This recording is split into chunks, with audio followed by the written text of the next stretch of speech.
Dakwah ini milik Allah Subhanahu wa Ta'ala. Kita yang memerlukan dakwah ini, bukan dakwah yang memerlukan kita.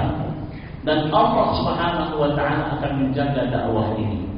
Ya Nabi salam alaika, ya Rasul salam alaika, ya Habib salam.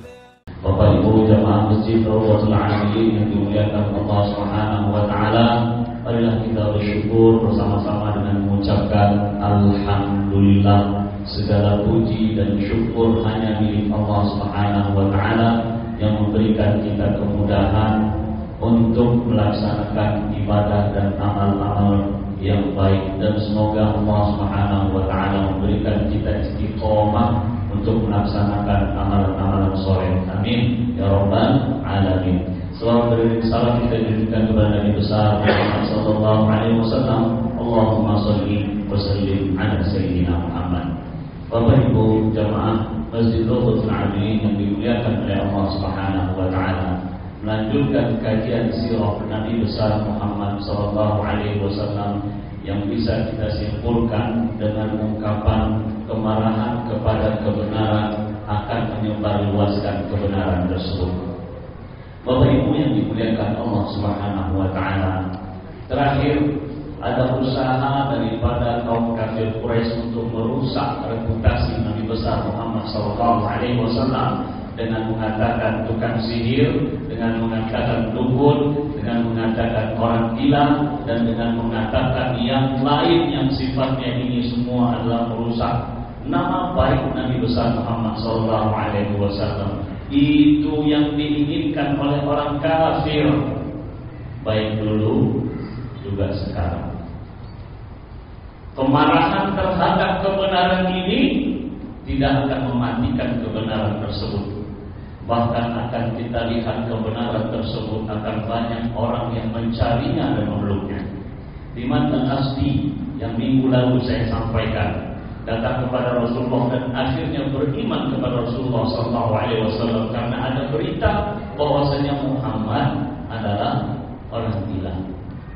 Tidak hanya itu, di antaranya yang lain ada seorang yang akhirnya menjadi sahabat Rasulullah SAW bernama Abu Dzar Al-Ghifari. Abu Dzar Al-Ghifari ini tidak suka orang menyembah berhala. Di dalam hatinya itu ada kebenaran yang ingin dia sampaikan. Maka ia pun mencari siapa Muhammad yang dikatakan oleh orang Quraisy sebagai dukun, sebagai tukang sihir, sebagai penyair, sebagai orang gila. Dia pun mencari Muhammad dari kabilah Ghifari. Abu Dzar Al-Ghifari dari kabilah Ghifar. Ghifar ini banyak penyamun di dalamnya. Orang-orang kafir Quraisy kalau berdagang pasti melewati kawasan kabilah Ghifar ini. Maka Abu Dzar Al-Ghifari pun mencari kebenaran, mencari Nabi besar Muhammad SAW dengan cara mengutus adiknya yang bernama Anis Al-Ghifari. Anis, tolong engkau cross check siapa itu Muhammad. Nanti kalau seumpamanya engkau sudah dapat beritanya, beritahu kepada saya. Maka Anis pun pergi ke Makkah, berada di Ka'bah dan melihat Muhammad SAW, mendengarkan apa yang disampaikan oleh Muhammad SAW. Maka Anis pun menyampaikan kepada Abu Dzar Al-Ghifari, bagaimana Anis, apa yang engkau dapatkan tentang Muhammad? Maka Anis mengatakan, innahu ya'muru bimakarimil akhlaq. Sungguh dia memerintahkan dan menyampaikan tentang kemuliaan akhlak, mengajak kita untuk memiliki akhlak yang baik, dan dalam perkataannya tidak ada syiir itu. Abu Dzar Al-Ghifari enggak puas. Sungguh apa yang kau katakan ini tidak memuaskan aku. Aku sendiri yang akan datang ke Makkah dan ingin menjumpai Muhammad SAW. Jadi berita-berita tentang keburukan Nabi Muhammad SAW itu membuahkan sesuatu yang tidak diharapkan oleh orang-orang kafir Quraisy. Berita tentang keburukan-keburukan ulama tidak akan menjauhkan orang dari ulama. Maka Abu Dzar Al-Ghifari datang sendiri ke Makkah. Dia berkeliling dan berada di kawasan Ka'bah tersebut dari pagi sampai petang hari. saat dia duduk mencari mana yang Muhammad SAW, saat itu Ali bin Abi Thalib lewat dan melihat orang ini dari pagi sampai sore ngapain di sini. Maka dijumpai oleh Ali bin Abi Thalib, wahai fulan, sepertinya engkau bukan orang sini, sepertinya engkau orang asing. Iya, karena hari sudah malam, yuk nginap di rumah saya. Hari pertama tidak ada perbincangan. Ali bin Abi Thalib tidak bertanya, Abu Dzar Al-Ghifari tidak bertanya juga apa keinginan dia datang ke Makkah dan di sekeliling Ka'bah tersebut. Hari kedua seperti itu juga, duduk saja di kawasan Ka'bah sampai sore hari. Maka Ali bin Abi Thalib mengajaknya lagi untuk nginap di rumah. Maka ia pun nginap di rumah. Enggak ada pertanyaan dan tidak ada pembicaraan apa yang diinginkan oleh Abu Dzar Al-Ghifari. Pada hari ketiga dari pagi sampai sore juga demikian. Maka Ali bin Abi Thalib kemudian bertanya, gerangan apa yang kau inginkan, wahai Abu Dzar? Maka Abu Dzar mengatakan kepada Ali bin Abi Thalib, dia itu hari pertama, hari kedua, hari ketiga itu mencari-cari Nabi Muhammad SAW dan mencari berita tentang Nabi Muhammad SAW. Tapi dia ingin aman. Ketika dia bertanya kepada seseorang, orang yang ditanya ini adalah orang yang membuat dia aman, membuat dia nyaman, tidak membahayakan dia. Karena pesan Anis Al-Ghifari tadinya tadi, hati-hati. Sesungguhnya orang yang kau cari itu adalah orang yang dikejar-kejar dan diejek dan dihina oleh orang-orang kafir. Maka Ali bin Abi Thalib bertanya demikian. Abu Dzar Al-Ghifari mengatakan, bisakah engkau merahasiakan apa yang akan saya sampaikan nanti?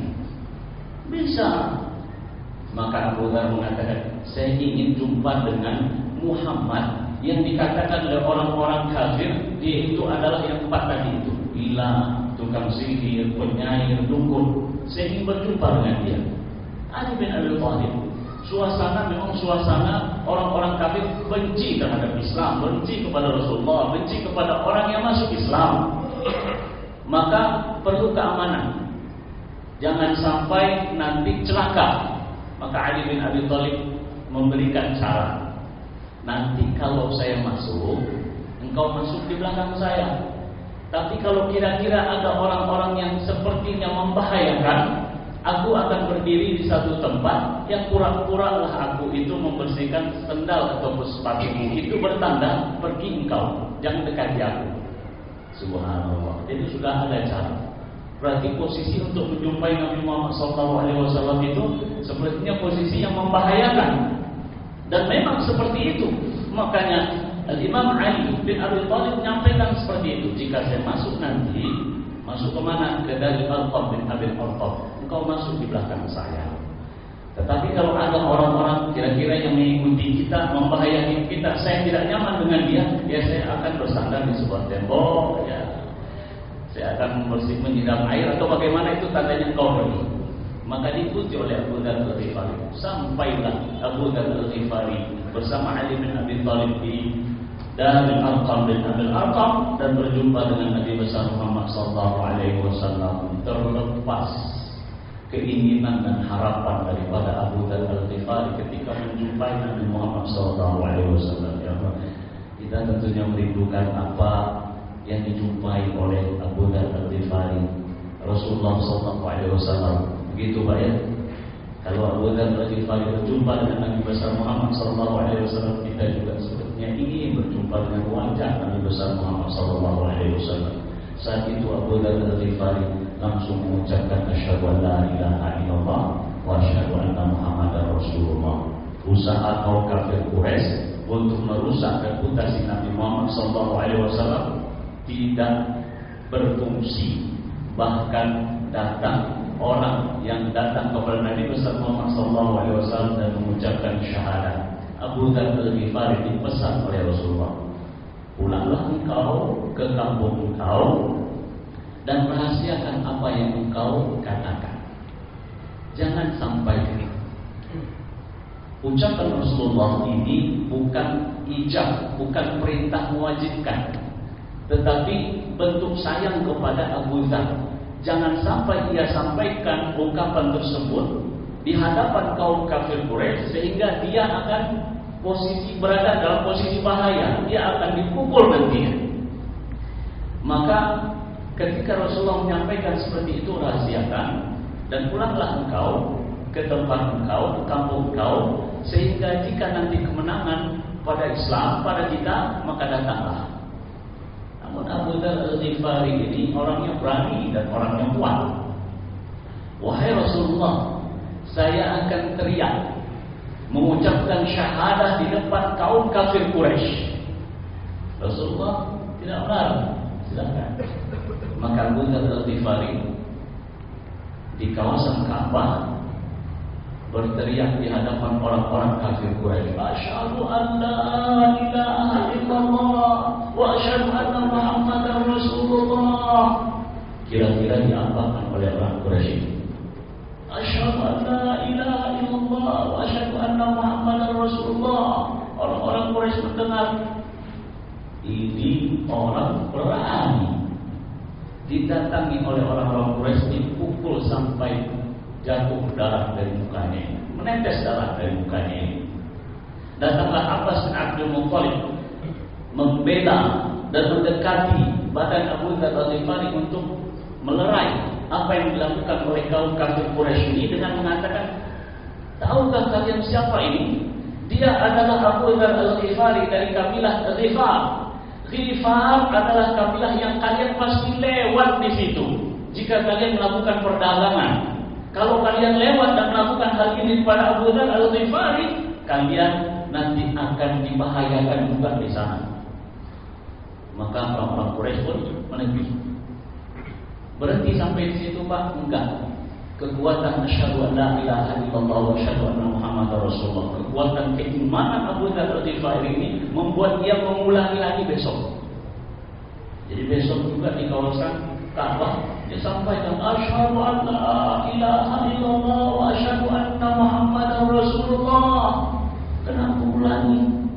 Menetes lagi darahnya sampai dikatakan dalam riwayat itu hampir dia mati. Subhanallah.